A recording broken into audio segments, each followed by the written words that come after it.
Before I go off mute, anything, well, I am off mute now. Well, actually.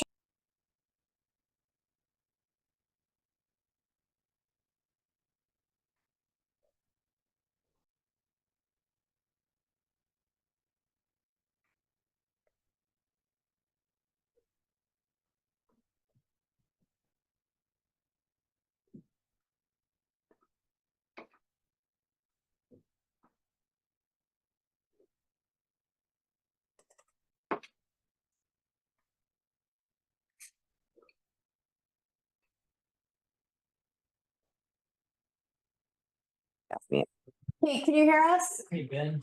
I can you hear me? Yes. Yes. Sign in sheet. Thank you, sir. All right, so we're gonna call this meeting to order. So first order of business, because we are now on Zoom and being shown on RCTV. We're gonna do roll call for attendance. So I'll call out your name, just say present. Obviously, if you're not here, you won't hear from you. Mike, Present. Peter, Present. Chuck, Present. Eric, Present. Rich, Present. Kate, Present. thank you, Bob. Present. Myself here, Angela, Just came in. just here. Melissa, Present. Kevin, I don't think I saw him. And Ben. Chair. Here, okay, thank you. Present. All right. So we have quorum, so no need to elevate anybody of any associate members. So the first order of business is to approve our meeting minutes from the January monthly meeting and from the BHNA stakeholder meeting. Can I have a motion? Make a motion to accept the minutes from the January meeting. Second. And just a second, I'll just grab it while while Jenna's running around. All right, any discussion? Thank you.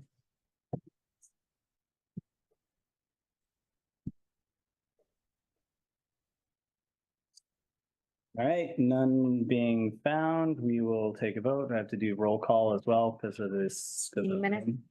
Yeah. Okay, so we'll go around the room again. Although no Kevin, no Ben, you an associate, is that correct? That's correct. And are there any other associates? Eric. All right, so make sure I don't go through. All right, Mike. Good. Peter, Okay. Chuck, Yes. Eric. Oh, sorry, I just did that. Different Eric. I will say yes. Rich, Yes, Kate, Yes. Bob, Yes. I say yes. Angela. Yes. All right, they are approved. I think, Myself. Yes. sorry, Melissa. Yeah, you're there. Sorry, my bad. Melissa says yes, so animus. Can we have another motion for the second meeting minutes? I think you just did did you just do January or did you do for both? I did it for the January. This is the January one, right? January and the BHNA stakeholder. Can we combine those? No. We should do them separately. Yeah, I mean, you probably could have originally, but Sorry, can I have a motion for the BHNA stakeholder meeting minutes? I'll make a motion to to approve the stakeholder minutes. Thank you. Second. Thank you, Angela. Any discussion? None being heard. We'll go down the list again. All those in favor of approving the minutes from the BHNA meeting? Mike, Yes. Peter, Yes. Chuck, Yes. Rich, Yes, Kate, Yes. Bob, Yes. Angela, Yes. Melissa, yes. and yes for myself. Okay. It wasn't on the agenda, but we do usually have public comment at the beginning, so if anybody has any public comment, now is the time. Yes, go ahead, Karen. Thank you. Karen Janowski, 30 Jeremy Circle. What's a meeting without people modeling this stuff? So I just wanted to speak because it's the only place that I can. but, I sent out an email to many of you just to share what a Google Doc that I created for the Council on Aging. And it, detailed links to a lot of articles showing the benefits of exercise to the 60+ community. And then also detailed the benefits of pickleball to the 60+ community. And as a Council on Aging member, I just want to add pickleball in this community. And the courts have been locked. They were locked without a vote of the Reading Recreation Committee, and I'm hoping that they can be unlocked. Again, doesn't need a vote of the Reading Recreation Committee, but I would implore you to consider it. Many of us who are in the 60+ community need to play pickleball in other communities, which doesn't seem fair. So I would ask you to consider unlocking the Memorial Courts. At the end of the last meeting, it was asked when the courts were going to be going to be unlocked, and it was stated at the end of March. And I just saw in Reading Hatch that we're going to have a seasonably warm weather, and we love playing pickleball outside. So I would hope that we don't have to wait until the end of March for the pickleball courts to be unlocked. Because the other thing too is other, like the basketball courts in Memorial Park have been used. They've been used for basketball as well as indoor soccer on nice days, and and Sturgis Park courts have also been used for bike riding. So I would just implore you to consider opening up unlocking the pickleball courts for those of us, especially in the 60+ community who value being able to play pickleball. And I thank you for your time and your consideration. Thank you, Karen. Any other public comment? Okay, none being heard. We will move on to our first order of business today, presentation by Chuck in conservation. Sure, I'm Chuck right here, and I just want to say thank you to the chair and to the recreation committee and let everyone know that I'm the other Chuck in the room. So I have two things to discuss tonight. One's what we're looking at here, which is Sturgis Park. And this is just an aerial view of Sturgis Park so you can understand where we are. And if you go to the next slide, this is a slide from your 2013 master plan for Sturgis Park, which is recommending a bridge to access the side of the property that you own that's on the opposite side of the Sturgis stream or Sturgis River. So that's also a tributary to the Abajona. And it's not perennial in that area. It's perennial further down where the pump station is, also in Sturgis Park. So the plan is, following your I guess your master plan, is that you would like to have a path get from one side of this stream to the other side of the stream. So the next slide, please. And so right there's a blue line, and that depicts a vehicle access road that's used by the DPW department. So that's already there. It's 12, 15 feet wide.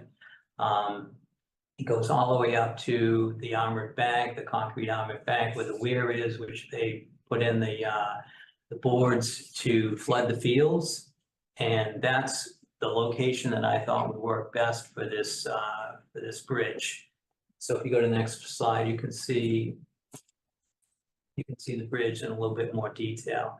Now, it doesn't have to go in this spot. It can go further south or further to the north, but the bridge would span across both sides and it would be flush to the ground. So it would have accessibility use and railings. And I think you can see that in the following slide. So if you turn to that slide, you'll see that it has its own footings. It's not required to be like anchored to that armor banking that's part of the stream, but it will span across. It will be safe with railings, and it will be 6 feet wide.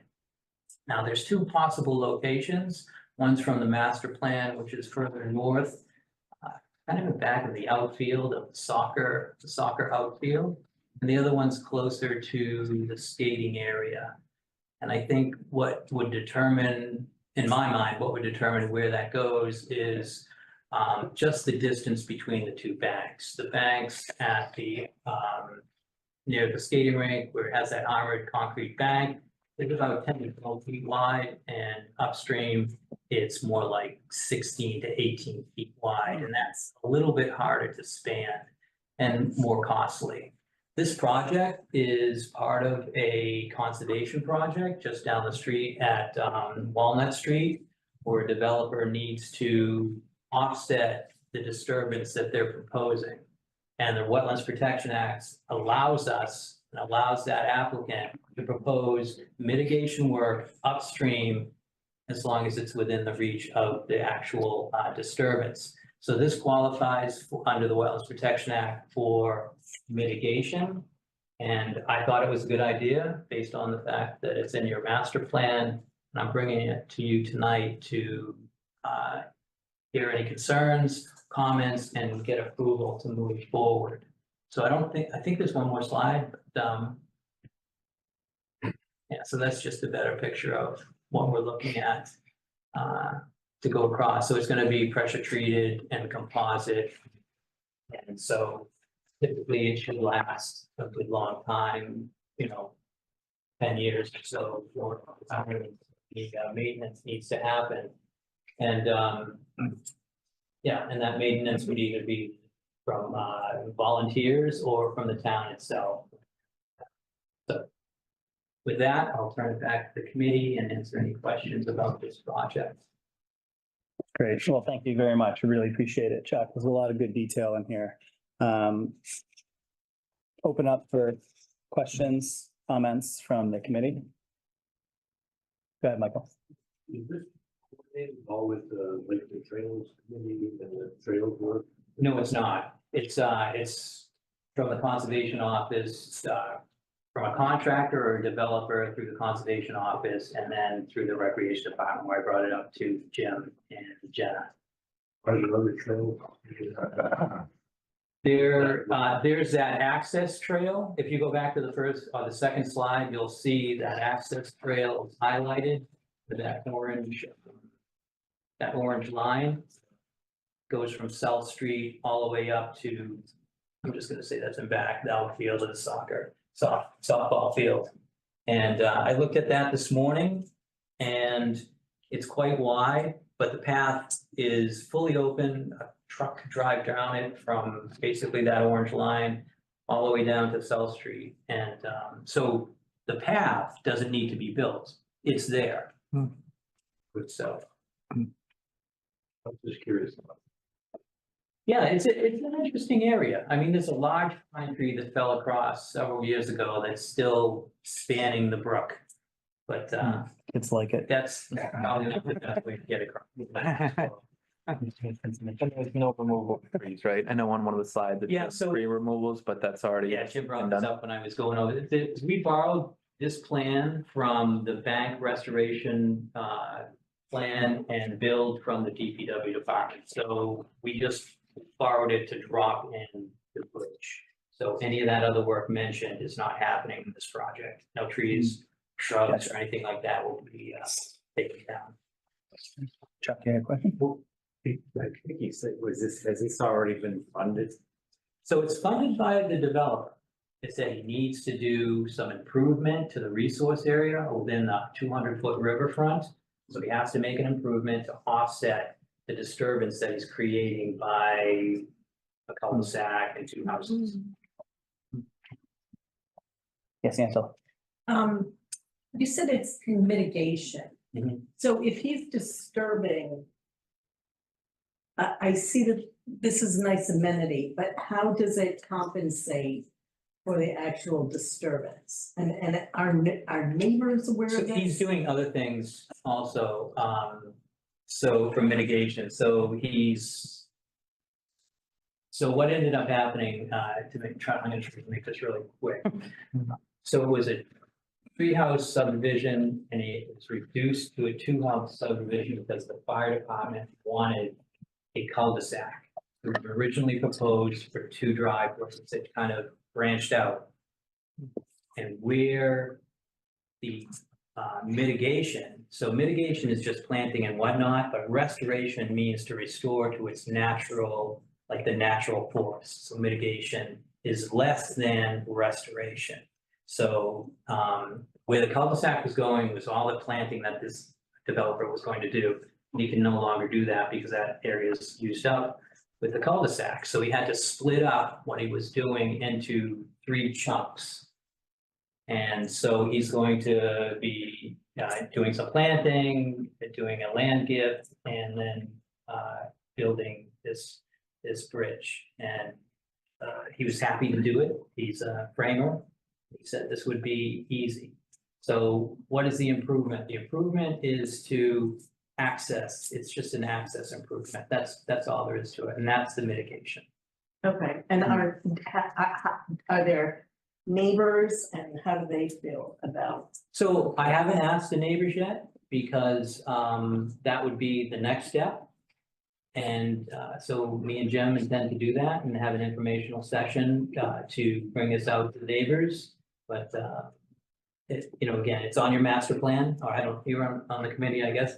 It's on your master plan. And so there was a discussion during that. Master plan isn't developed just in a box. There's many meetings, and so, it's out there. So I don't know what the neighbors could say. So I have less concern about that and more concern just about the water runoff or things like that. So the banks are at least 4 to 4.5 feet above the stream. It doesn't go to bank full conditions ever that I have seen. And the armored banking and where kind of controls things from where I'm proposing the bridge down, so the stream is a lot narrower. This is going to be elevated to allow lake to get underneath, and it's going to have like a raised portion. So all the functions that are part of the natural processes of a stream and the land underneath will still happen. And to that, the decking has gaps in it to allow that light through. Thank you. Who will, Okay? okay, are we talking, hold on a second. Who will oversee from the town perspective, the construction to make sure that it meets whatever requirements we have? So this is your property, that's up to you, Yeah. but I also watch the project. So whoever else you say will watch it, I will also watch it. And I also want to add I've had my builder's license for 23 years. So I think I can do that part pretty well. But of course, it's your property. I expect you to point Jim or Jenna also. Who's gonna maintain it? Is that the town's responsibility to It's maintain? not too much to maintain. It's pressure treated and composite decking, and if vandalism happens, it could need some repairs, but usually they last a little while, 10 years or so, 10, 15 years without problems. If something broke on it, the Conservation Commission has a budget, but we would go to the town first and ask them if they could fix it. But same thing with the Recreation Department, you could ask. I mean, this is something that's in your master plan on your property that you couldn't maintain, but we're all gonna work together to make sure that this works out. And we do have a great Trails Committee that could maintain it. I haven't brought them on board or talked to them about this at all. Also, the Park and Rec could do it through DPW. Thank you. Ben, you have a question? I was just wondering, are we talking about the S curve between John Carver turning in the Birch Meadow? Not here. This is Sturgis Park off South Street. Okay. That's next. Yeah. Because I think that deserves a little bit of discourse. Sure. Yeah, we haven't gotten it. We're not there yet. Yes. I'm assuming conservation is okay with this? So, yeah, the developer went to conservation and presented this plan at our meeting. And we're just trying to get it to your meeting to find out how the Recreation Committee feels about it.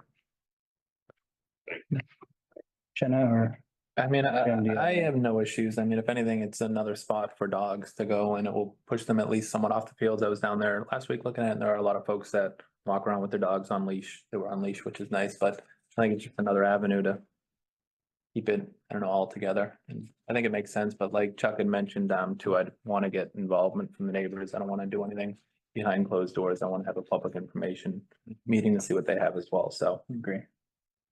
Jenna, anything? Nope, I agree exactly with what you said. And I'm excited that that the developer is going to do it because it has been on the master plan for some time and we've talked about improving that area for walkability and trails. So thank you. Nice.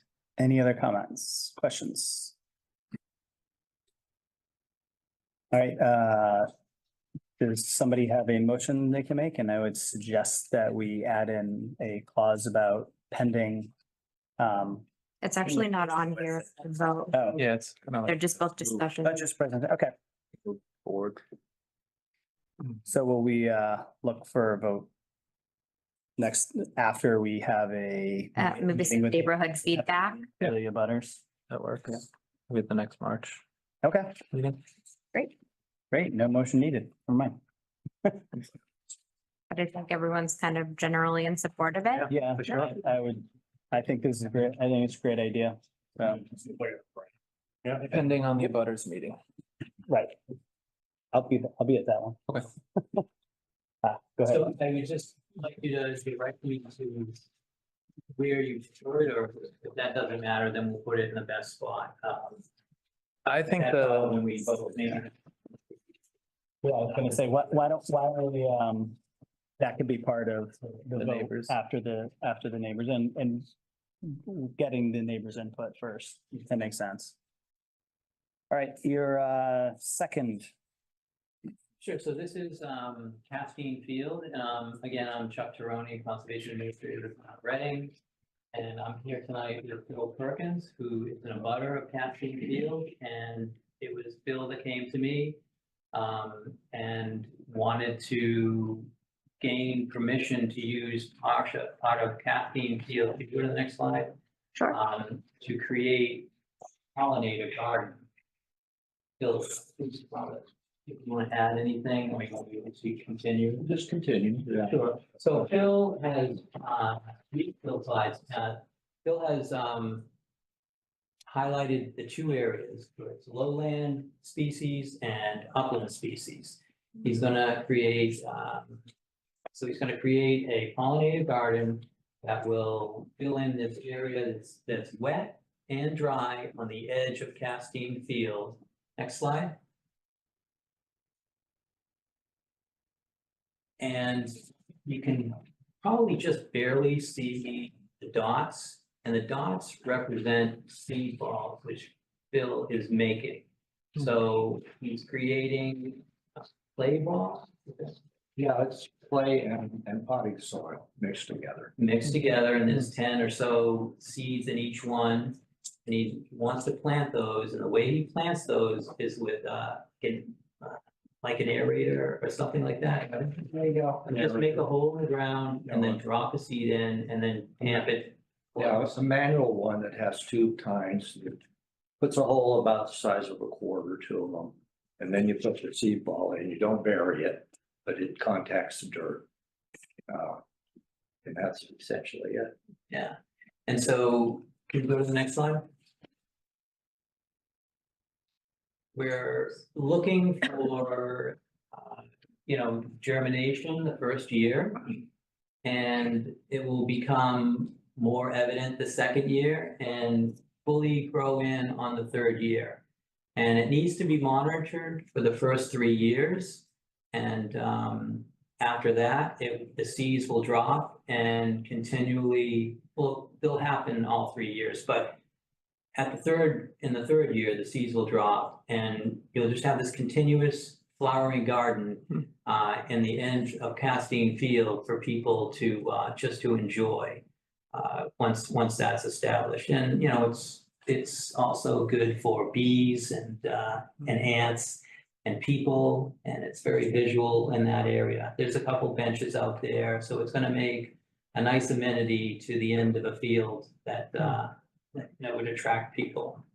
So the last slide just shows maybe what it looks like if you were at street level, and I can hardly see this, but there's flowers up there and it's in a semicircle that is what we're gonna do. So we're not really trying to take too much of the field, but we're trying to use those certain areas of the field, that dry area, wet area, to create different communities and a long lasting perennial garden of pollinators. So with that, answer any questions you have or those you want to ask. Say anything else. Well, it's such a perfect location because it has the three ingredients: full sun, has good soil, and it's got a moisture gradient that you usually don't see because the field is flooded when it's skating and then when it goes away. So you have a bog-like conditions that goes uphill to the drier conditions. So you can have both the upland and the lowlands right in one spot. And Reading is a beautiful city and it's got so many trees. And there aren't many places that have full sun that you could do this kind of thing. And it's in a very visible spot. People going by will see it. It'll make them feel good. It's a very positive thing. And as Chuck mentioned, after the third year, it's self-maintaining. They propagate by rhizomes and by seeds. So there will be this balancing time in the first 3 years when we discover which plants will not take that flooding in the winter. It goes away. But all of the wetland, lowland ones are used to that sort of thing. And they need moist soil anyway, so they'll do fine. Awesome. Well, again, thank you very much for this presentation. And Phil, I really appreciate your volunteering to do this. That's really kind and generous of you. Discussion. Questions? No, it's a great idea. No, really super, you know, we're doing that. It also looks like actually the area that they're being proposed realistically don't affect any real part of the field that is typically used when it does get used for youth sports. It's the area that is usually just too swampy to begin with, right? We add one more thing, and Martha Moore is here, and she has a great conservation commission. So Martha, I don't think I mentioned this, but I said that the Conservation Commission would buy the signs that say no cutting in this area. So hopefully that can get approved. So I'll have to bring that to the Conservation Commission. So we want to install signs along the upland area that directs the DPW not to cut, you know, down gradient. Where the flowers are gonna be. Yeah, where they've been planted, because otherwise, you know, the crews would just, it doesn't look any different when you're first planted. So we want to make sure that that's maintained. So there will be some signage out there. And we'll bring that back to the committee to look at and approve. If they get up this high and they get mowed, that's it. So it's very important. Yeah, and I think that's an area that we've asked the DPW not to mow the cattails, for example. Yeah. So we're already working with them to have a strip that's not mowed. So I think we could manage to do that. We're not making more work for them, we're taking away. Making their lives easier. It's just that upland section. I don't think the rest, I don't think that other area gets mowed. No. Are you planning on any signs to tell what it is? We do have an informational sign. They have one at, I'm gonna call it Imagination Station, just telling people that it's a pollinator garden, but we could expand on that. That was done by a consultant, but we could expand on that through the Conservation Commission and then put some sort of signage up there. I don't wanna have, well, we can take down the no mow signs, hopefully, you know, at some point, and then just put up the other signs and just explain what's going on. I think a lot of people would be interested in that. And to see what's happening there. So signage, educational signage would be great. And to go just a little further, you know, it'd be a great area for like a high school biology teacher to have students to come down and get interested in going on the internet and finding about what are the pollinator plants and what species visit them. How you make these seed balls, how many pollination gardens there are in the greater Boston area. All of these things that could be worked into some kind of project for high school students if they had teachers, you know, to monitor them. And you and Chuck will be on site. Presentation. Yeah, it's even just like a mini field trip to take students around. It's great. Especially if there are small pathways between the clusters of the plants. Are there any next steps that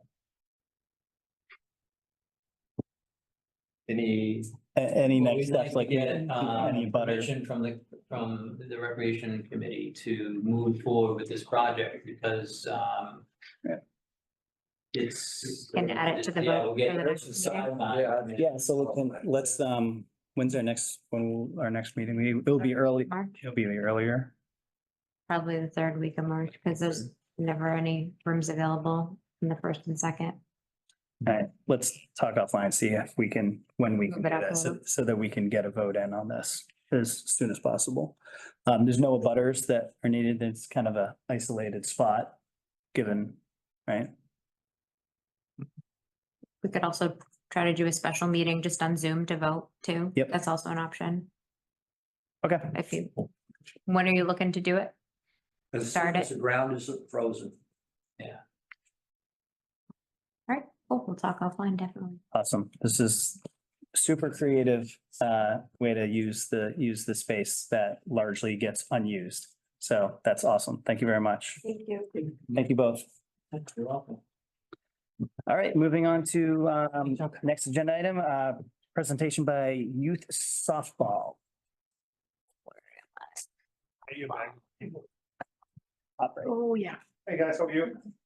You softball, you soccer? Oh, I'm sorry. Sorry. Whoa. Pete, you're branching out. No, that's mine. Yeah, Oh, thank you. that's mine. Dominic Savino at Reading Softball Little League. I also have the new high school coach, Coach Dominic, for the high school varsity softball team with me. So we'd like to donate a windscreen, which would go on the back of the varsity field backstop. All the dimensions are there. We'd like to go with option A. Again, this would be strictly donation. It'd be put up roughly the end of March. As soon as we could get it ordered, we'd take it down probably in late September. Tony put up by wire ties, we hang it up. One that's gonna help obviously with the wind and the dust in the field. Aesthetically, it's just gonna enhance the look of the field and everything that's been going on with the park and the enhancements there. So we just, again, strict gift to the town, which is what we've done with other gifts, as a fence, things like that. You can see we didn't add the Little League logo because it is mostly predominantly used by the varsity softball field. Matches the other windscreens around the high school. So we'd just like approval to donate it. If we get approval, we will order it. The full dimensions are there, so it covers most of the backstop. But not the entire thing, doesn't go through the dugouts. And that's it. Thanks, Tom. Appreciate it. Questions, comments? It seems very straightforward. Yes, thank you. A simple one for us. Face out toward the field. It faces out toward the street, yes. So on the backside. It's just plain black. You'd see it just like every other windscreen. What it does, it also prevents people from like tripping at umpires. You can't sit directly. Oh, That, so there's many Stealing. great uses to this. yeah. Unless you're over 6 feet, then, Well, then it's there. It brings it a little bit. Go off the ground. a foot off the ground. Yeah, we'd probably go off 7-footers. a half foot just so if any mud and stuff like that. That makes sense. Yeah, and if it started to fade, which it shouldn't, it should be good for like 10 years, especially if you take it down. We'd get another one, so we want to make sure it looks right. Yes, it's. Same type of damage. Well, too, with having a black backdrop behind with, I know they use yellow balls now too, but those get Yep. lost in the grass. You don't see the ball coming off the bat as quick as you can off the black backstop as well too. So it serves many functions. And I think it looks actually really nice. It pulls together. the It'll look park. great. And I do agree. I like that R in the middle logo I agree. Yeah. as well. not as busy. Yeah. Very nice. Thank you. Sure. Yeah. Anybody else questions? Otherwise, can I have a motion? Approve as is. Okay, just a little more specific, approval to, Motion to approve Reading Little League Youth Softball donation on the windscreen at Driscoll softball field. Second. great. Any further discussion? Cover my bases there. All right, go to the, Chuck Robinson that second. go to the vote. Mike, Peter, Yes. Chuck, Yes. Rich, Yes. Kate, Yes. thank you, Bob, Yes. Angela, Yes. Melissa, Yes. and I'm a yes, unanimous approval. Site about the facilities and Driscoll Field. It's not on there. What's it called? What is it under? Lighted field Is or it- varsity I field, hope it's not called lighted, is it? the lighted field. All right, we'll update tomorrow morning or tonight before I leave. Probably. Right now. Probably wait. Nah. You're probably good. All right, thank you very much. Excellent. Appreciate it. Any questions for the new coach? Let's get some wins. The windscreen. It's roughly $800. I sent Jim the full Okay. invoice. So All right. it's not over the amount that has to go for approval. Perfect. Okay. Awesome. Thank you, guys. Thank you. Thank you, guys. Yep. Thank you. Thank you. Good night. You too. All right, Thanks, guys.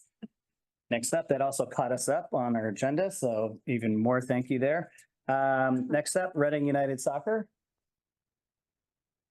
That'd be you. Hey, guys, thanks everybody for coming. Appreciate having some time for us tonight. This request for temporary lights on Coolidge Field at spring season. I think I made just enough copies. Kate, I can send you a PDF copy after the meeting. Mhm. We'll share. I'll send it to Jimmy. Sure. Thanks. What we're asking for is a temporary lights on Coolidge Field. We have the field scheduled and permitted for Monday, Wednesday, Friday, 7 o'clock on.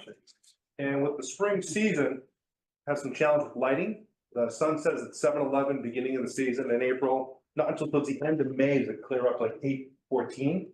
So we have that issue of the sun not being in the field, kids playing in the field, we have a later time, we have no time before 7 o'clock in that field. It's 5th and 6th graders, so we're looking to put the lights on there. And we'll pay for it fully, Russ, and it'll face, towards the school. So we'll put permission for us to secure that and put that in place for the spring season, probably the first half of the season. So put a map there. But any questions? Butters. Yeah, so first question I have for you is where do you envision the lights going and how many of them? Probably the far end of the field facing towards the school. So we'll be in the tree line in the back facing Coolidge. Homes are all right here.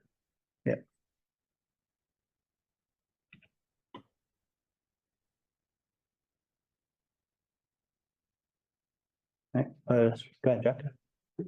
Hey, John, have the neighbors, has anyone met with the neighbors, or are there neighbors around? I'm trying to think. So we sent out letters to the abutters. So I think we have some that are probably here too. Oh, okay. How long will you be on? Till 9 or what? Right around 9 o'clock, yes. Yeah, yeah. This will be for the first couple of weeks of the season, right till about mid-May. And then would they go back on in the fall once it goes back, or is this just strictly for spring, summer? We look at the spring as at the start of the springtime, and we have the same issue on the tail end also. Yep. Request right now is the spring season. Questions? Right, good. Technology is. It'd be we're gonna look for the solar powered as a first choice. Like United Rental and those companies, Sunbelt. Yeah.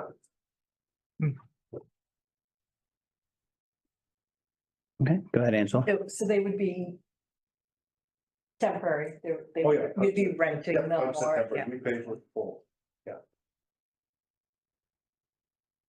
And And reached out to any rental companies to see if they even have them available. We ran into that issue with football in the fall. There's nothing available. We're gonna make sure we have permission first, if we find something, get secure it later.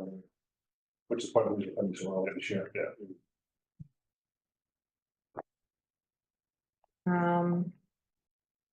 Sorry. With this request too, with the portable lights, since it stays up in the field for a certain number of weeks, typically in the past, we've also had to get approval from the select board. So that's something to keep in mind. I don't know if they would want to even meet on it or have an opinion, but we definitely notify them at least to see if they did want to make a decision on it. What about school committee? School, do they do some school rounds? Did you talk to Tom Leah about it? He's aware that it was being brought up tonight, but he had no issues with it. He's done at 7 o'clock. That's why they can't get on till 7. okay, other questions, comments? Maybe. Right, yeah, I was gonna go there. Okay, so we'd love to hear from the neighbors. So thank you for coming, appreciate it. So if you just raise your hand, give us your name and your address when you speak. Go ahead. Hi, I'm Dave Ryan from 104th Street. So I'm probably the closest to butter. So my house is set back right near Coolidge Field. And I had a couple of questions. How many lights there were last year? There were 4. Wasn't last year, was it 2 years ago? 2 years ago. Yeah, there were 4. We're looking at 4. And they're not the diesel powered. So I guess there are. We're gonna be looking for the sunlit for the solar ones, that's ideal. Just from cost, maintenance, everything else, that's our first choice. Okay, so I guess, from the 2 years ago, time flies, we had some issues with light, okay, shining toward our house, which is pretty close, and, noise from the diesel engines. All diesel. Right. Or lights. And then occasionally, depending on, a little gust of wind or a little breeze, and all of a sudden you got diesel fumes, coming over our way. So those were primary, really the main issues. Pretty much, I think they were, pretty good about shutting it down at 9 o'clock, occasionally maybe a couple minutes beyond, but, so that didn't turn out to be an issue. A little concerned about that. Previously, but again, the noise, the light, and the fumes were a bit of a problem, I guess, with solar. But again, it's not definitely solar, it's. We're heading towards the solar, that's our first choice. So those basically are issues. Well, thank you for sharing those. So I think it'd be really important, Pete, to definitely strive for the solar. And where they were positioned 2 years ago, were any of those lights kind of angled so that they weren't facing the school, and that's why you got some light blue? Yeah. So there were 4, and they were, basically in a square or rectangle. Gotcha. 2 of them were by the school facing toward our house. Okay, But we can definitely change that. great. Yes. Doug Glassry, 144th Street, neighbors. Can I just get a little bit more into the technology, the solar kind of, I know sounds like that's the first option. So if you get the solar option, are there, do they come with some sort of other kind of alternative fuel generator if they're not charged up enough, or I don't totally know what we're talking about here in terms of a solar unit, if it's all solar and totally passive in terms of using other fuels. Yeah, I'm probably not, I'm a tech guy, I'm sort of like that part of it, however, we'll see what they have for an option, or what exactly is built in that edge of the package plan. We're hoping for a lot of sun this spring, frankly, so. Yeah. Bob, since you have had a little bit of experience in renting them, right? Yes. Could you comment on when this We solar? didn't get them in the fall, we we approved it, but we got approved this for us and we couldn't get them, so. Okay. That's why I mentioned, sooner you look into it to see what they have available, but as far as the technology, I don't know what like I said, we didn't get them, so what we would have had if we could have gotten them. That's our intent really for coming in earlier, is to get the approval, so we get somebody, we say, look, we'll take those 4 now, as opposed to always go to committee now, hold them, then they got. Yeah, and usually solar is like double the price. Yeah, go ahead, Mike. It's a little bit, probably 2 or 3 years ago, and there were solar stuff, but it was out in Minnesota and you couldn't get it shipped here. Right. For a reasonable price, so I would like that. The technology that I was looking at that time did have, backup. Other generators, little gas generators. This size. And supposed to be diesels. But there's also, solar lights now that have selectors on the top side of the light that, I bought one and tried it out for a week. They last a long time, and you would have no trouble having the Especially for only 2 hours a night and you have all day to collect. These are made for street lights, and so they're supposed to get enough during the day to light up the light, even in a shady area. But I don't think those are available in the portable lighting, field lighting yet. I'm not identified, so technologies. Yeah, the whole key. I think our intent really is with solar power, we're motivated because then it requires, it's not solar. Somebody for our committees to go down and repower it, fill it up on a regular basis, and that's just one more task that we need to take on, so we are motivated. And turn it off and on. Other question? Yes. Another follow-up question. Sure. So 2 years ago, there was, even though I think, as David mentioned, there was pretty good compliance with turning off things at 9 o'clock. There was sort of a backup plan in case somebody forgot to do that, and I think we were given some sort of a phone number to call. That was me. Okay, yeah. Right, so we can do that again. So we'll give you Jen's number again. Yeah, Jim, that. And I'll call him. Yeah, maybe we give Rusk we give the number for a couple people from Rusk. No, I actually think it was someone from Rust. Yeah. And it wasn't me, I don't think.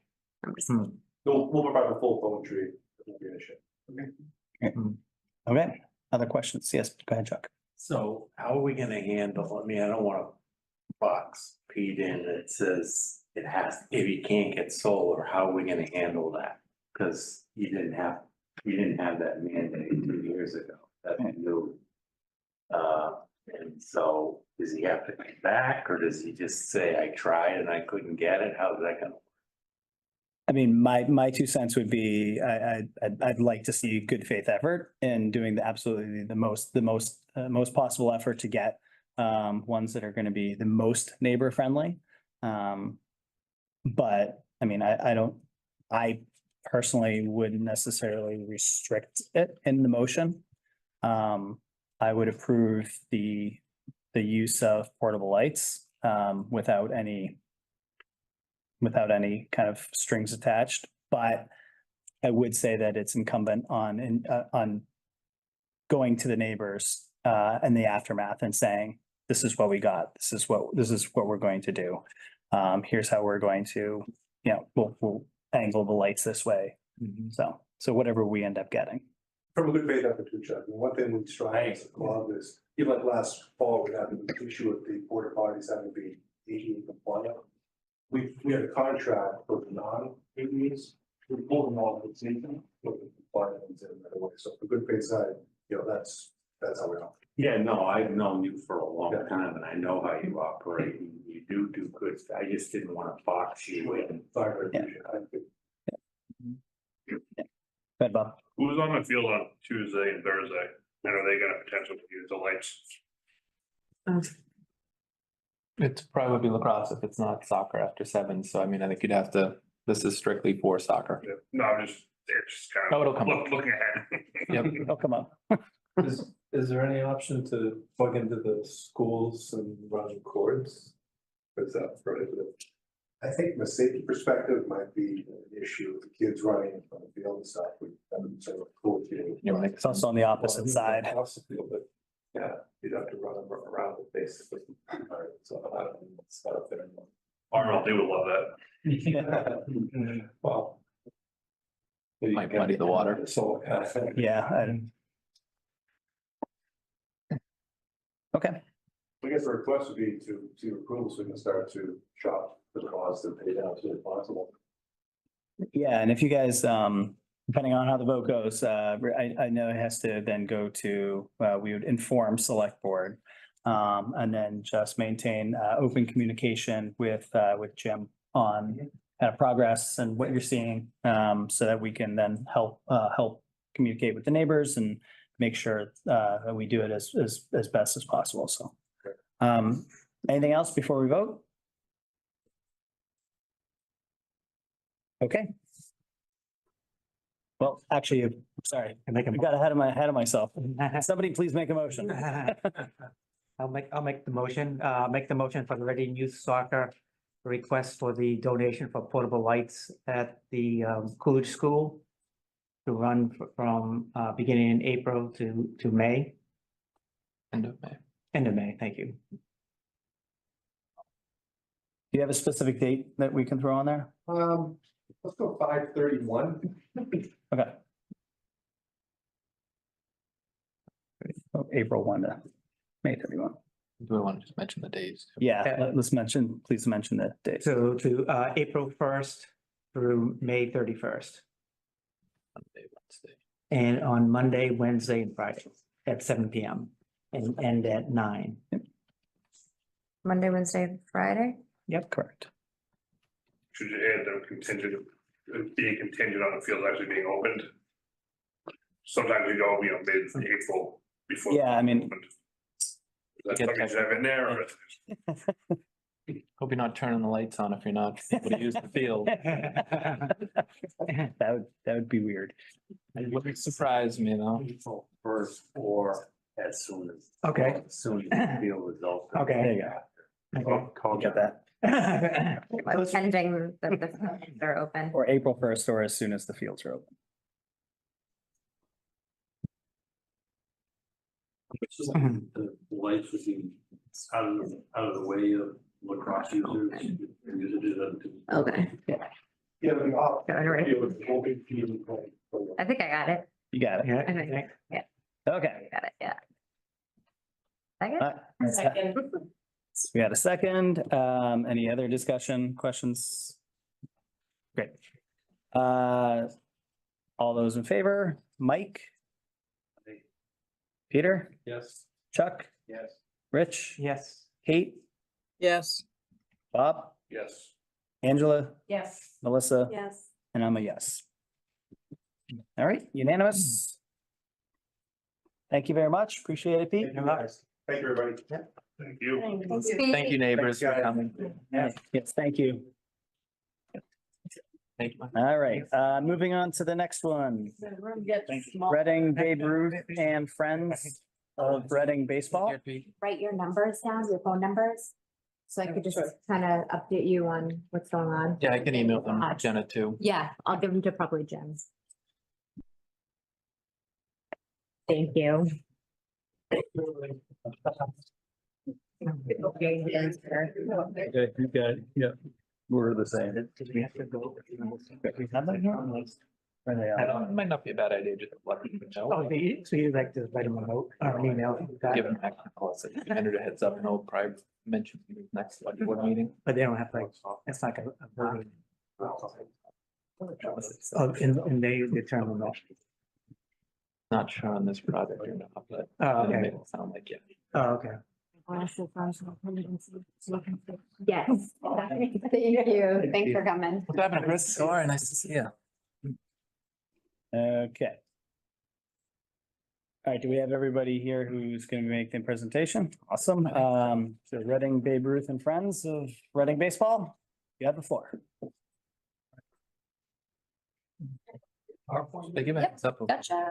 Sure. Before you start, if you guys want, I'll kind of give Please. a heads up, kind of how we led here as well too, because I was kind of caught off guard a little bit. I think I told you, Chris. I received a text from Mr. Halsey back on February 5th, just seeing if I was aware of the project that was happening at Simon's Way. And it was the first I had heard of it. Jenna hadn't heard of it as well too. So as soon as he texted me, I told Mr. Halsey just to halt what he was doing, just to make sure we were following the correct process. So between then and now, I've kind of mentioned it to Chuck from Conservation. He had a couple issues, and I think he might be here to kind of listen to some of the stuff that they might have to say. But in December, I think it was December 21st, Fidel had taken $7,500 from the town manager's account and put it towards this project. I think it was $7,500. I think the check has already been given to Turf Prep. Is that correct? So it was given by Fidel. And he was supposed to let the parties at B know, and we weren't informed of that. So I apologize that it's kind of delayed the process, but I want to make sure I'm doing everything by the book. So that's where we are right now. They wanted to start back in February 5th. Like I said, we needed to go through the process and involve all the parties, including Conservation, the rec committee as well, before anything could happen. So that's where we are today. So it was kind of a surprise to me, and I apologize, but I was never notified of this project going on, or the money was already secured as well. So the floor is yours now. All right, I'm gonna kick it off. Jeff Pierce from Reading Babe Ruth. I have Chris Bannicky, who's from Reading Babe Ruth and the Friends of Reading Baseball, and Dan Webb from the Friends of Reading Baseball. So we're here to talk about the needed replacement of the batting cage at the Simons Field. It's in a state of disrepair, and I would say it's really not functional anymore. If you want to go to the next slide. So just in case anyone didn't know, there's a field behind the hockey rink. It seems like every year when new parents come into the league, they didn't even know we had a field there. But it's the main field that's used by Reading Babe Ruth for our spring and summer programs. It's also the home of the Reading freshman high school team for practice and games. And in the second shot there on the overhead, that shows you where the current batting cage is located, just off the home plate backstop area.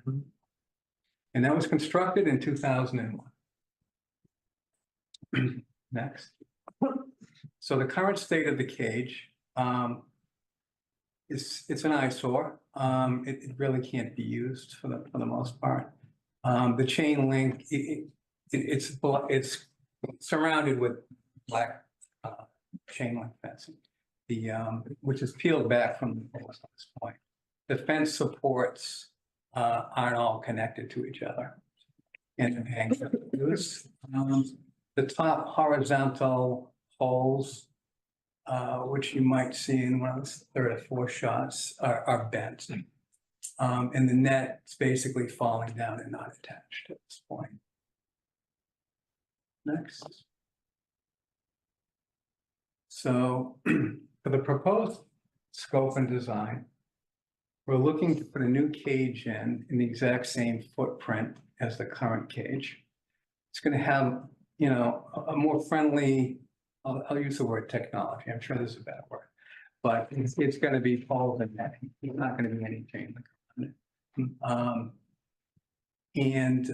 It's going to be a single tunnel cage, which is what we have now. There will be like a curtain that can be pulled across the center to create 2 hitting areas. The contractor is going to come in and demolish the current cage. They're going to install the new poles, which will look similar to that. And that's not the design, just to be clear, of the cage we're getting. That's the general look of the cage. Installing the new netting system, and then installing the turf over the crushed stone. Next. We were able to get the funding for this already.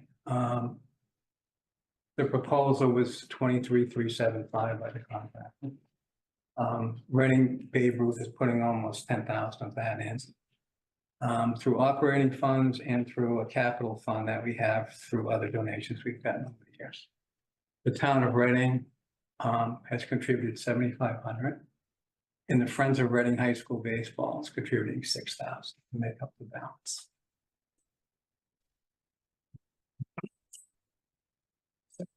Jeff, does the current one, does it have turf on it right now? It looked like it was turf there. No. Because it No, doesn't have no turf. turf. And that's actually one of the problems and why we wanted to put the turf. Is that moss growing through that, in that photo? I was just looking at the photo of the disrepair. It looked like there's actually grass coming up through the.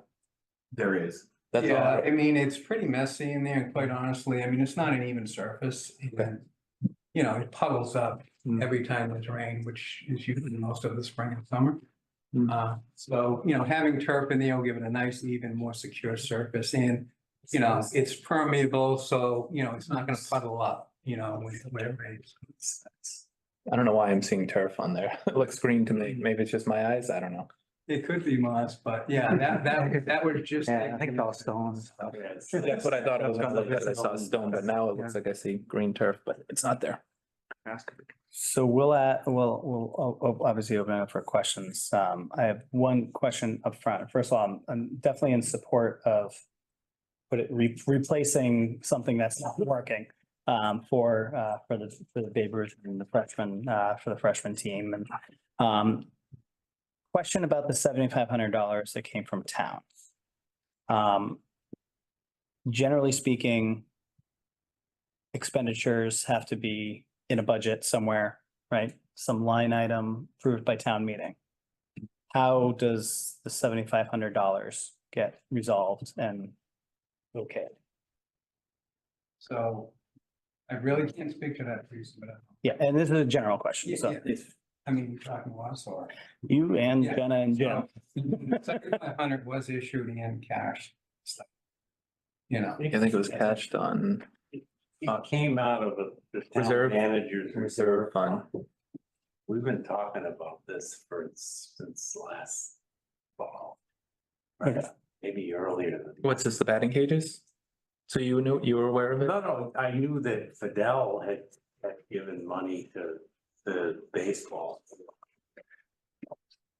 For this project? I'm just curious how that came up with. Didn't Fidel give baseball money 2 years ago for baseball? I'm not, how did that come up? I just had a conversation, you know, asked Fidel in the hallway. Gotcha. And that was in the fall, you mentioned that? It might have been earlier than that. I can't, Jeff, what is that like? Maybe the summer? Yeah, It was definitely. Yeah, he said early fall, you guys were talking with I Fidel. think later summer, early fall, was when the discussion from going on. Did he at any point direct you to Recreation Committee or Select Board to seek approval through the proper channels? This was handled by John Halsey, and there were some assurances that, from what I understand from John, that it was gonna be processed through the right channels. Yeah. Through Fidel Files. That's all. That's what John had said to me after he just wanted to give me a heads up to make sure I was aware of it. He said that Fidel said that he was going to reach out to the appropriate parties. And we didn't know about it until February 5th, when I think they were getting ready to go there and start taking poles down. Yeah, just for clarification, that wasn't a turf prep offer. Yeah, it was early. You had Gonna go ahead. a window. So that's when we asked them to slow down. Yeah, no, I don't think it's any of your fault. Yeah. If Fidel was supposed to let us know, but it just seems like something got lost in transition, or he was on his way out. I think the check was cut December 25th, 1 week before. He was no longer town manager, so. And typically we don't even pay the vendor until after the work is done. So I didn't even know that turf prep had been paid. So, Yeah, I think because if, you know, it didn't get approved, then they have that $7,500 and what happens? Who usually choose vendors? Well, it's either town staff if it's a town project, but if it is a donated project, then they have the opportunity to say, hey, we have this vendor, and then they obviously have to provide updated insurance to the town if anything were to happen and things like that, which we also wanted to just make sure who it was. We didn't know it was turf prep at first either. We had to like dig deep to find out who it was, and we know the turf prep people. They're great. And I think 2/3 of this is being funded by the private organization, so Yeah. I think they have a right to choose a vendor. With the town only Yeah. paying Yeah. 75, I don't think we have to go out to bid. Yeah, and I don't think we do. Yeah. It just, raises. Yeah, I don't think you guys did anything wrong, but No, it's very no. weird that this went Whether through. it's a check, let it no longer working for the town. Right, right. Work to him. If you don't, why are we questioning that? I'm not, No, Fidel wrote the check, go to Fidel. But we're not No, questioning. but We're that's asking. where it's kind of where I'm saying from my perspective. no, I don't think so. No, I didn't get Fidel wrote the check at $7,500, go ask Fidel. Well, That's my take on it. we're asking questions, which Yeah. is well within the bounds, so I'd appreciate if you took your tone down a notch there, Bob. Yeah. Okay, Good. all right. Other questions? Or, Yeah. Yeah, go ahead.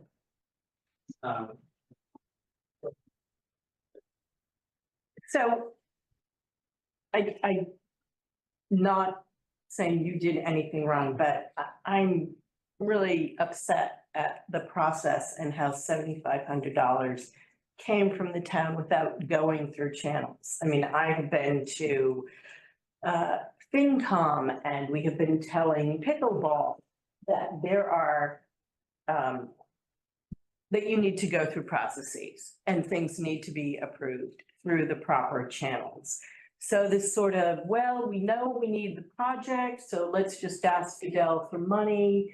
And John Halsey said it was okay is really disturbing because we have been telling Pickleball for months, this is how projects get approved. This is how you get funded and it might not be a large amount of money, but I'm pretty sure that John Halsey asked Fidel for $7,500 2 years ago. We just went through this where we were, I'm not crazy about that, right? I mean, I'm pretty sure that happened, that John Halsey got $7,500 for another baseball field 2 years ago by just asking Fidel. And it really does give the appearance that some people have access to money that other people don't have access to. And if we're going to be talking about how projects are approved and how they're funded, and even if it's a small amount of money, then we really need to be consistent. And this idea that some people can have access that other people or other organizations don't have access to is really disturbing. And we've been talking about this. I have no problem. We're appreciative of the donation. You didn't seem to know what was going on. But it's disturbing. It's really disturbing to find out that this happened, because this happened 2 years ago and it was Fidel who approved a gift without ever going through the select board. And we thought, well, how did this gift get approved without going before BRAC or going before the select board? How did we not even know that this gift had been accepted? And it was because, it was just given and Fidel asked, or John Halsey asked Fidel to do it. And it's disturbing to me. That portion of it is disturbing to me. I appreciate the presentation. I appreciate that we have a need for it. And I appreciate the gift. I'm disturbed with the fact that happened. I'm disturbed with the fact that, the money's already been cashed and, Can we, I'm sorry. Yeah, go ahead. Do we know for a fact that another 7,500 was? I don't know. Or are we talking about the same 7,500? Because this has been talked about for a while. Not with this committee, but I know that I've heard, and I don't think it's unusual for a resident to go to the town. I think it's on Fidel, frankly. If you go to the town manager and he says, yeah, I can take care of that, it's not incumbent upon a resident to then go organize the committee meetings. We would have thought that, or someone would have thought that Fidel would have gone through I'm not trying to, you know, speak ill of the dead. But the fact of the matter is, I mean, he should have followed it through with the committee and it's not this committee's fault and it's not their It's not their fault, but. No, I'm not saying it's their fault. But, you know, I don't remember, I'm not trying to be a wise guy, I don't remember another $7,500 unless something. I'd have to look, And I was here, I mean, we've been. Yeah. Mike, go ahead. So, I mean, one thought on this, as opposed to the pickleball, which is sort of a new construction master plan kind of thing that has to fit into that. This is essentially a maintenance project, because this is an existing batting cage that's in gross disrepair and needs to get done. And it's not at the level of, say, the Sturgis tennis court or the Barrows tennis court or the Birch Meadow tennis courts that needed work. But those could sort of just boom, boom, boom. But this is a relatively small project on essentially a maintenance of. I think the project in and of itself in that bubble is straightforward. Right, it's a straightforward ask. It's a very generous contribution by on your part, so. My only thing is, I would love it if process were clearer and simpler and more straightforward, and we could get things going along in a good way. Yeah. There's needs.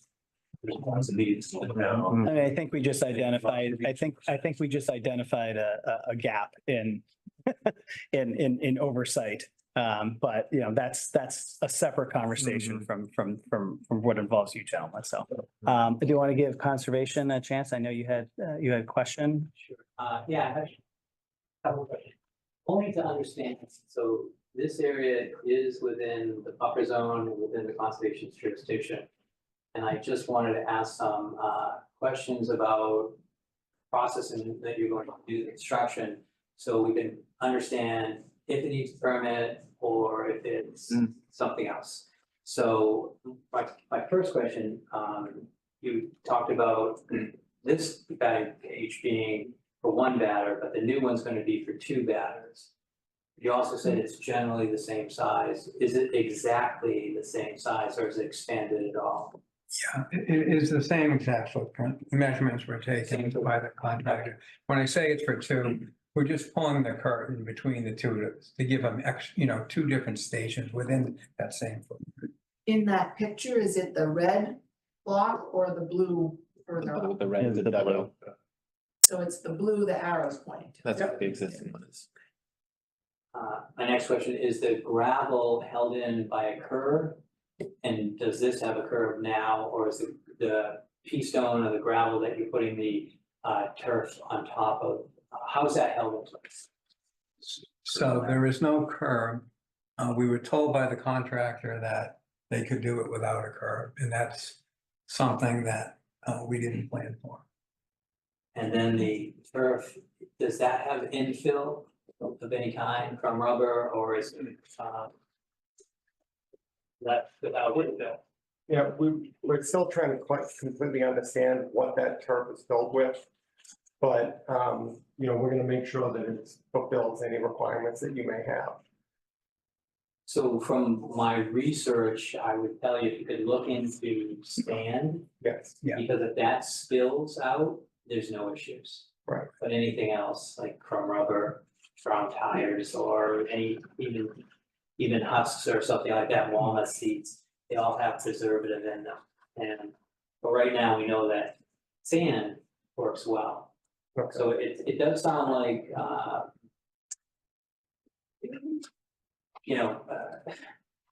that sound like you're just fixing that up.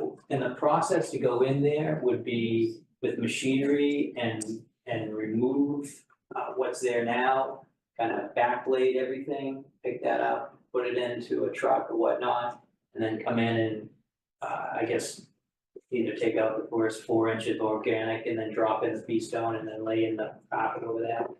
Are the poles that hold the netting placed in cement? Or how do those stand up or be installed? I understand the poles go in sleeves that are not embedded with anything. They're just sleeves that go in and then the poles slide into them. I do know that the existing cage was originally constructed with like a sand base. You know, and then I think over the years it was filled with bluestone and it just had a lot of different non-organic material just piled on the top of it. So I would bet that there's quite a layer of inorganics there already. So I don't, again, I'm not exactly sure, but I don't think it's gonna be an operation where we gotta go scrape off a layer of loom or anything like You might that. just use that stuff. Exactly right, exactly right. I think it's all inorganic kind of stuff that's been there for 20 years. I do want to bring up one of the questions that we had was if we were able to do a curb, it would contain a lot of the sand that we're going to use and not allow it to leach out. So, you know, that was an option that they brought up to us and said, you know, it might be nice if you had some sort of curb to contain this thing instead of, like right now, it just kind of bleeds all over the place. Yeah. So that would be an option that we'd be looking at if it's agreeable. So the infill and the curbing, if you could kind of finalize those thoughts, that would be great to know. The rest seem to be maintenance, more so than I had thought earlier this afternoon. But we would need to know the answer of the curbing. And I'm not saying don't do it just because we may ask for a permit. If it makes sense, and it extends the life and less the maintenance, which we always should, sort of would be well worth going through whatever conservation process that we kind of set up. But the curbing might be just something that's, you know, screwed together, bolted to the ground, just lays in, Yes. excavate this area. Like 8 to 12 inches. Yeah, up here, it would be anything forward, like concrete or like No, that place costs or too something like that. That's gonna cost too much. Yeah. And I guess my question would be, are they gonna put any sort of erosion control while they're doing the construction? If it's as close as it looks to the wetland line, and I don't know how far it is, whether it's 25 feet or 50 feet, Okay. so. I don't think that would be the I don't think question. it got that far, but we can ask that about erosion control. Any other questions? Okay. Can somebody make a motion, please? Move to accept the gift from Reading Reading Babe Ruth and Friends of Reading Rec for the partial donation of the batting cage renovation at Simons Field. You said Reading, it's Reading, it's basically. Friends of Reading Baseball, sorry, by Reading Babe Ruth and Friends of Reading Baseball. Thank you. Any further discussion? All right, we'll move to the vote. Well, if you're in favor, say yes. Mike? Aye. Peter? Yes. Chuck? Yes. Rich? Yes. Kate? Yes. Bob? Yes. Angela? Yes. Melissa? Yes. And I'm a yes as well. So will they need to go to conservation or they'll just follow up with you? I'll work with them. And then to follow up with those two questions, and we can finalize the decision. The decision's up to the chairs. We have a meeting this Thursday, if we happen before then. Or we have a meeting next Wednesday, could be brought up, so we just make a note on the agenda to have this discussion, just give you as much opportunity to get those answers as possible. So can you just remind them what the answers you need out of the fill? Yeah, so we need the curbing and what you want to use for infill, if any. So it's if any or sand would be great. We'll probably supply like a cross section for you. Sure, that'd be great. And details on the posts. Yeah, if you have that. But it sounded like they were just self-supporting posts. I'd like to hear that. Sure, okay. I don't care, but. All right, Great. Well, thank you, gentlemen. Really appreciate your time. Was that Thursday or next Wednesday? Our meeting's next Wednesday. Next Wednesday, okay, perfect. Thank you, everybody. Thank you. Thank you, guys. Bye. Seeing you. Thanks, guys. Hi, thank you. Thanks, guys. Thank you. All right, couple more, discussion and vote on recreation committee secretary to take meeting minutes. I nominate Jenna. Second it. Yeah, so, yeah, I've been doing this probably for You- 10 years, 9 years. And Jim's been here for almost a year, so I won't need to be coming to every single meeting anymore, as much as I love everyone. Go. I don't need to be at every single meeting, and there'll be some days that I'll have conflicting meetings as things are getting really busier, a lot busier in the community services world and the town in general. I might need to be stepping up a little bit more in some other areas, so now that also the meetings are recorded, whoever is the secretary can go back and listen to the minutes and add things, and probably wouldn't need to be as detailed anymore because, you know, it's recorded for you. So, yeah, Is this a sorry. sales pitch, Passing- Jenna? Yeah, passing the baton. It's really not that bad. So is there anything that we need to do to add the position of secretary to our board, or is it, I was gonna say. or is it inherent in the You structure could that just we can, Take that we meeting can, notes. okay. There's nothing in the charter that says. Yeah, that's, I just want to make sure there's nothing. Yeah, I mean, I guess it doesn't even need to be formal. You could just pick someone really. And it, you know, you could probably rotate every meeting if you wanted to too, and everyone. There you go. Okay, so let's have discussion. The meetings get recorded now, Mhm. so somebody would have to make sure that gets done every meeting, right? The meeting minutes get recorded. So the meeting gets recorded. Oh, yeah, so But I it's think- RCTV. But I think that's separate from the from the taking notes from the secretary role, right? They're saying to So, post so, it, right? so Jim and Jenna take care of setting RCTV up. This person would be solely responsible for taking meeting minutes from the actual meeting. Right. And then, but you have a reference point of a recording. So if you missed, 5 minutes of something for some reason, you can go back and take down your notes. Yeah, go ahead, Angie. So, you've done an excellent job with minutes, but we are having discussions about, and there have been minutes, and different committees have decided upon, what they want their minutes to look like. I think the school committee has talked about this. I know the select board has. We're doing it in SWAC. I think that before we assign someone or volunteer on a rotating basis, that we get more guidance from you or for Laura Gem about what legally minutes need to contain and what they can contain or don't need to contain. Because trying to, I'm not interested. I take notes. I've always taken notes. But as far as like spending a lot of time going back and having to watch RCTV, that becomes a bigger project. So I think that having a bit of a discussion about what we actually I don't know. want or are legally required to have. Legally, I'm pretty sure legally, all the minutes have to have votes. Yeah. The motions and the votes. I think, No, cause. Yeah, the motions of, that sounds right, yeah. But historically, committees have Added more color. added more color to them, but I think legally, it only has to have the votes. Yeah, there's been some meetings that I've been at and I read the meeting minutes after and there's like nothing there. And I would be like, well, what happened in this meeting? I have no idea. So if by some chance, the videos get deleted and I reference back into these minutes, I don't even know what's going on. But to your point, like the level of detail that maybe some people put into it versus other people Yeah. and what's actually needed.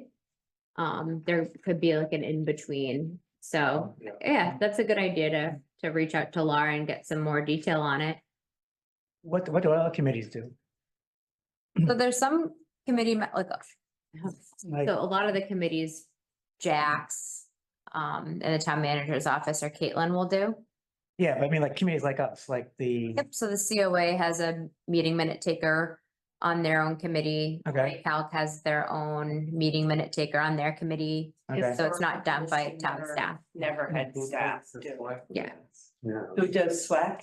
Fidel was taking that. I think it was Jackie. No, Jackie wasn't, Fidel did in October, but Jackie does, but like, you know, historical commission, we don't have staff. Or when I was on it, they never had staff. so they attending the never meeting. did any.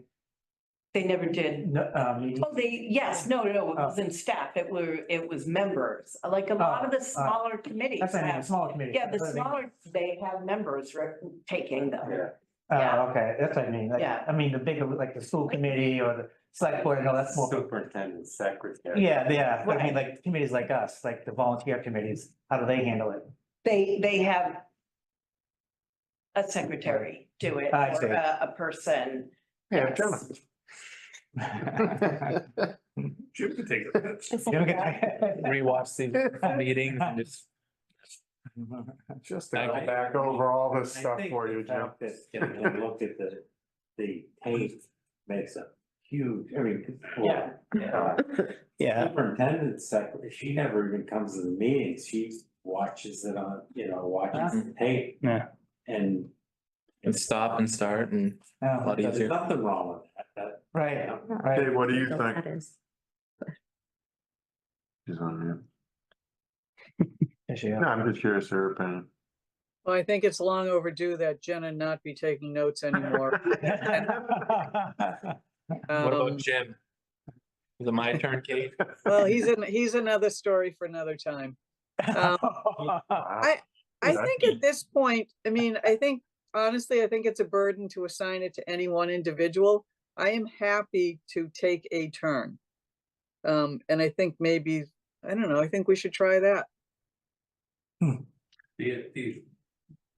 There was some Zoom meetings where you could get a transcript. Like just an automatic. Yeah, that's what you were just. Yeah, I was just saying, some of them have closed captioning. Oh, wow. Maybe we It's just- gotta be Not out always. there. Sometimes works and sometimes doesn't. Sometimes works, sometimes doesn't, so you want a meeting minutes. I think in the absence of that, Big. Yeah, but if it could take it for you. I like the, Then you have to review it. yeah, I like the idea of at least temporarily saying, well, let's start rotating and we can have kind of maybe in advance, whoever says they're going to attend, we get like a volunteer in advance. Yeah. Right? And then we just kind of keep track of that and rotate it through. So I'm just Googling it, and it says, well, while the minutes must include a summary of the discussions, a transcript is not required, so I think that something has to. Because some of them don't have votes at all, I mean, we just had discussions. Yeah. That didn't have votes. Yeah, so there has to be So some, there has to be a summary. it can be a summary, it doesn't have to go Summary too great. You have a lot of detail there, kid. Right. But it is. good to go back. There's a- I learned from Feudo. That's what Feudo used to do, so I just Go back. did what he did. Used to do what?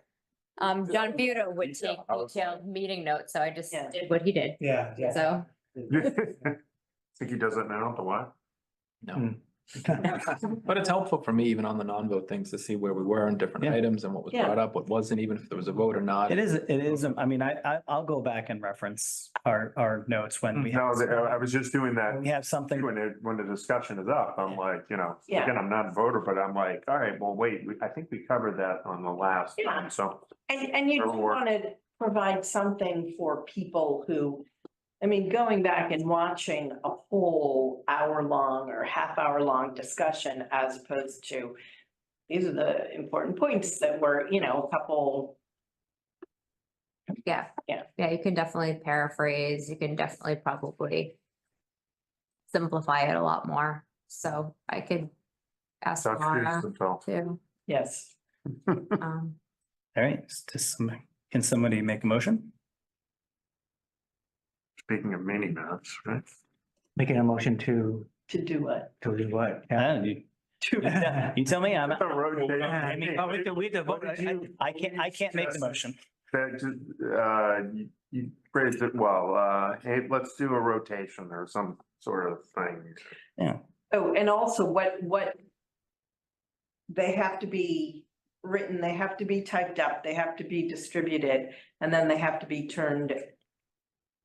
Well, then does the draft, Yes, So that's all that. I would- get sent to Jim now. Okay, And then Jim would print it out for the next meeting, and then once they're approved, he like saves it as a final copy, sends it to the town clerk's office. okay, so we wouldn't have to do that, it's No. just the taking of the minutes part. And you put in that form, this format and everything, just how you have it here, like all of it. I would assume that the people are taking the notes would probably put it in that. Yeah, I would put it on the format, 'Cause that's- and there's a template. Oh, is there? Oh, okay. Yep, there's a template that we would give you. Oh, I This would all be there and then the rest would be. the got it. I get it. Okay. Oh, did people sign in? That's another thing. Yep, people signed in. Oh, good, Okay. So then, I mean- yeah, you put that, Like- Yeah, so you need to Oh, put the this is- sign-in this sheet is- into the minute. Oh, I get it. I So get that whole top half is always consistent. and we'll look at it too. it. I see. We'll, if I'm not here, and Jim's here, he'll be keeping track of who's coming to and. I don't mind tracking all the people and stuff if someone's taking the notes and then just merge it all together. Great.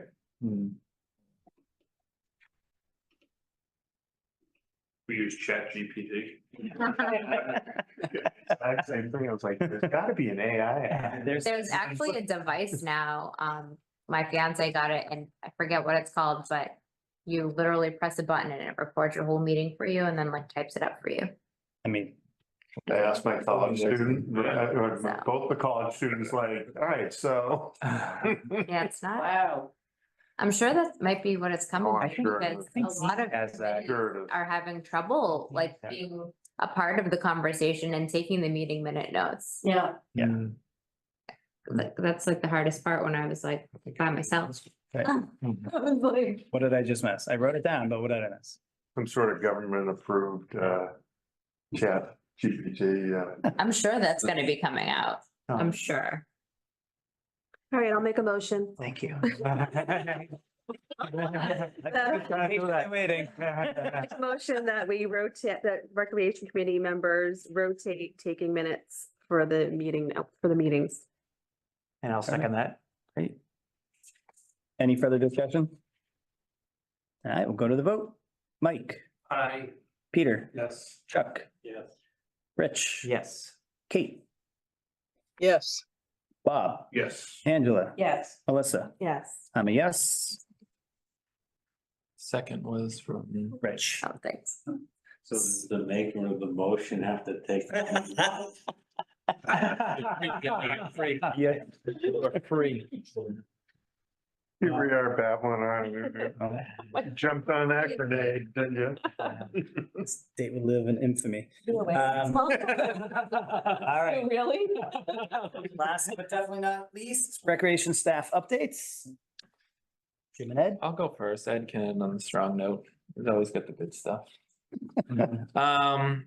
Few updates. I know at the last meeting, the Memorial Park deed was brought up by a number of neighbors. That has been passed over to Matt Cornelis, where he is speaking with town council to get kind of a better understanding of it and hopefully giving us some input moving forward, hopefully in the near future, meaning the next week or so, so that in March we can come back with a report. Because there's certainly a lot of implications if they come back and they see that and say the deed, we shouldn't have anything there. It's not only going to affect pickleball, it's going to affect kids' concerts. It's going to affect a lot of our civic function permits as well with the road races.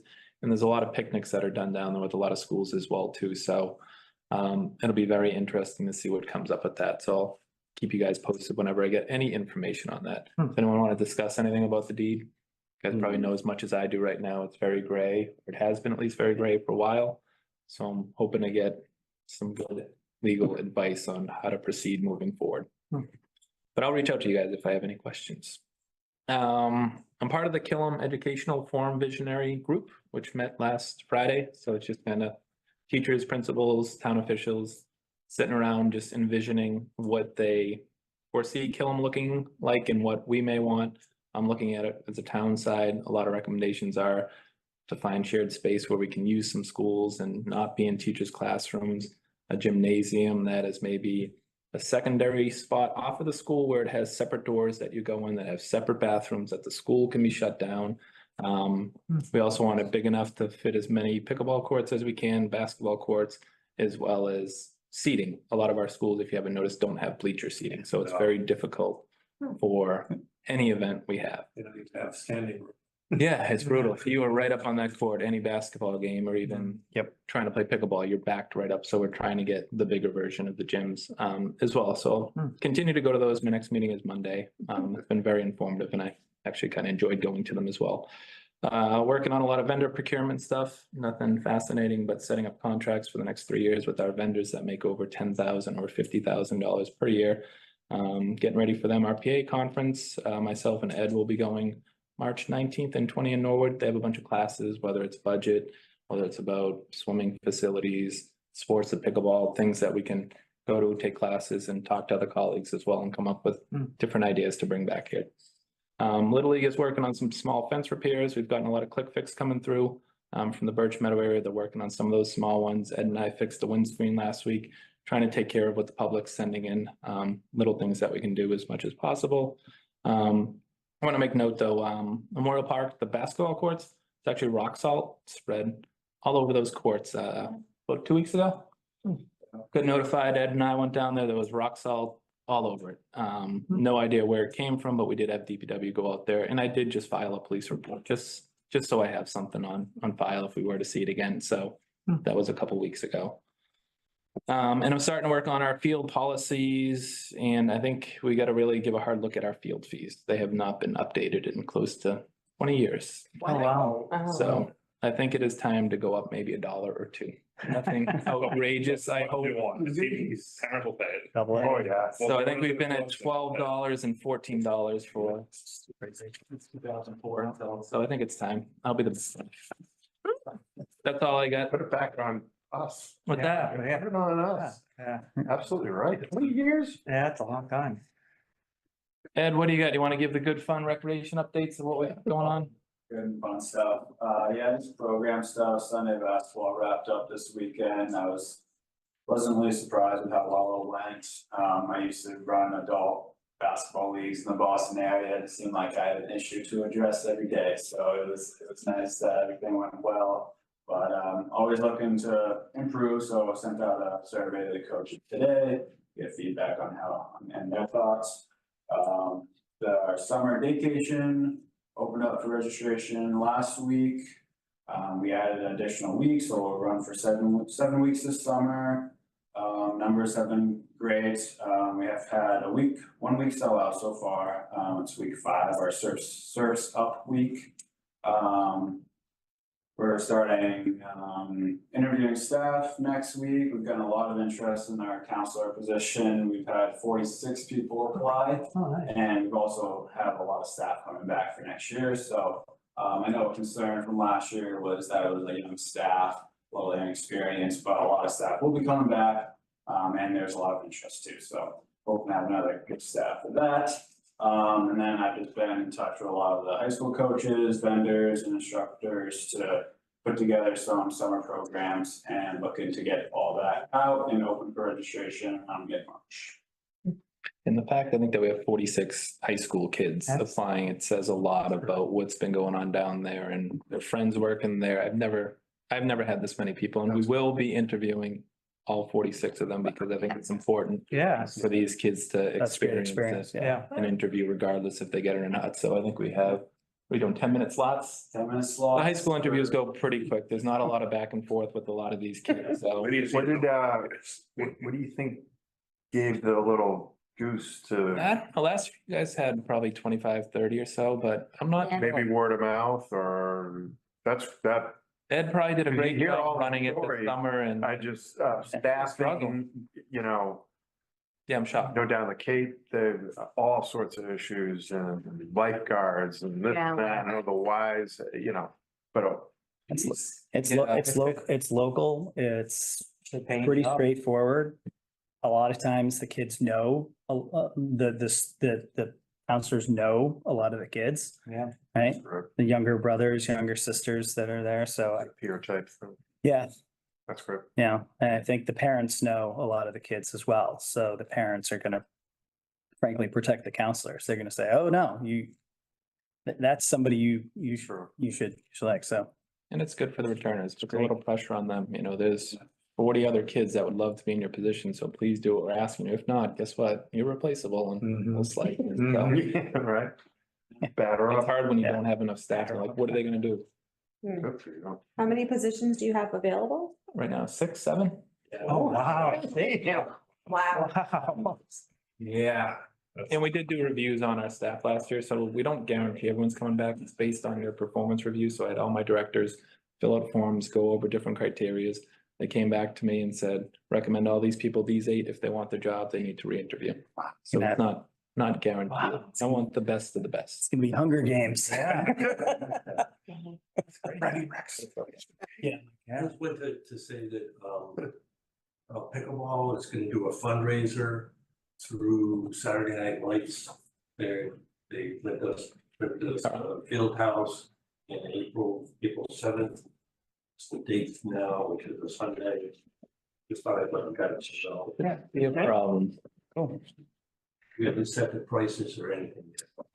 Still early stages. And you're gonna probably touch base with Tom about, are you gonna put tape down or whatever? I would just make sure you, obviously, you know. If you put tape down, it's gotta come up. Right up. If it stays down longer than that, it. Yeah, that's the pull. Thank you both for the updates. Ed, you did miss one update that we talked about right before. So actually, I'm glad you did, because I'd like to highlight it, because I think it shows how responsive and how excellent you guys are. So there was a post on Facebook where somebody asked about starting is there a pickup basketball league for women?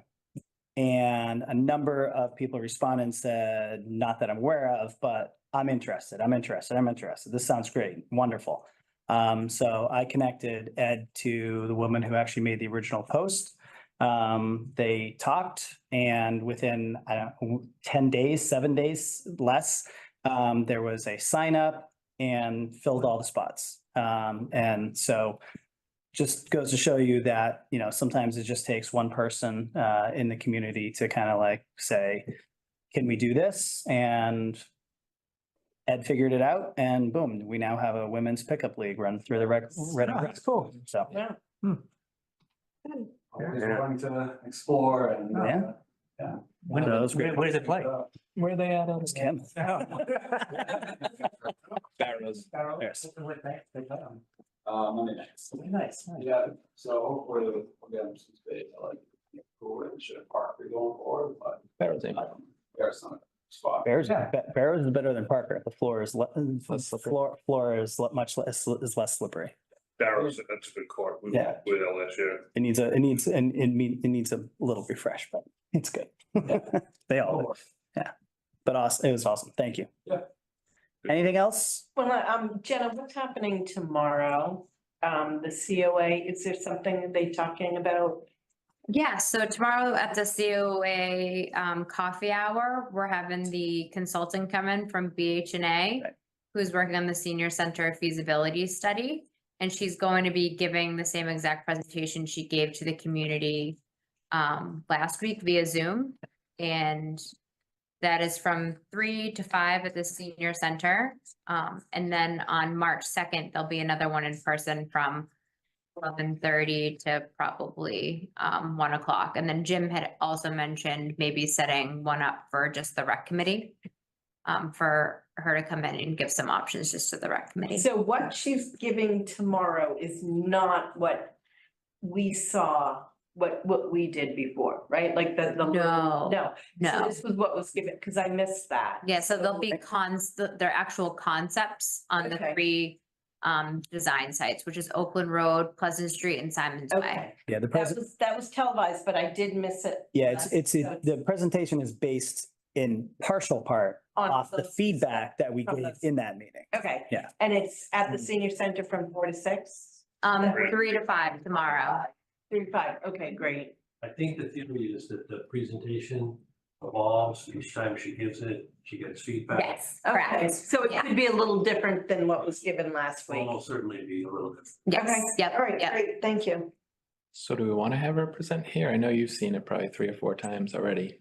Doesn't Do matter. we want? I don't have to be here that day. I'm gonna go probably from the recount perspective. Yeah. To see what. I just don't want anything to slide. Tomorrow, you're gonna go Miss- tomorrow. Mrs. I'm fine either Yeah. way. Do they have to come back to us like after, at any point, or are they done with us? Well, I think it's an ongoing conversation because there's talks of it perhaps being a community center, which would have recreation involvement. So I think that you all should be involved if that's going to be a potential element. That's And the timeline sort of is to try and get these options organized to a point where they can have a presentation at town meeting in April, not for any actual, but just as an informational thing. Oh, okay. And then continue that process through till June, where they would try and have a finished concept. So Okay. These are the 5 options at 3 locations that would cost roughly this much. Yeah, and What we you want to do. could have a special meeting and throw the conservation vote on there as well as maybe have her come in and just do it all Zoom like she did for the community forum. So that way it's kind of easy for folks to just maybe hop on and listen if they want to. But I could send everyone the link out that was available last week, but I think it's important that if you want to do something live, we can definitely do that or on Zoom. And if you're able to watch anything, to give Jim or I feedback so we can give it to Rachel. So the presentation tomorrow will be on Zoom, or she will be there at the senior center? Yep, so the next 2 listening sessions, they're in person. But the one tomorrow is not recorded at all. The one on March 2nd will be recorded by RCTV. They're gonna have a high school But student it's there not just recording. Zoom, it's in person at the senior center? Yes, yeah, both of those, yeah. So I would say for now, we don't need to put anything on the books. Let's see who can take advantage of existing meetings. And then if after March, we say we'd all like to get an insight into where they are, we can make a determination on. Sure. All right, anything else? Can I get one last motion? I'll make a motion to adjourn the meeting. I'll second. All right, discussion, none being heard. Mike, Aye. Peter, Yes. Chuck, Yes. Rich, Yes. Kate, Yes. Bob, Yes. Angela, Yes. Melissa, Yes. and yes. Luck with the notes, Kate. Good luck. Have fun.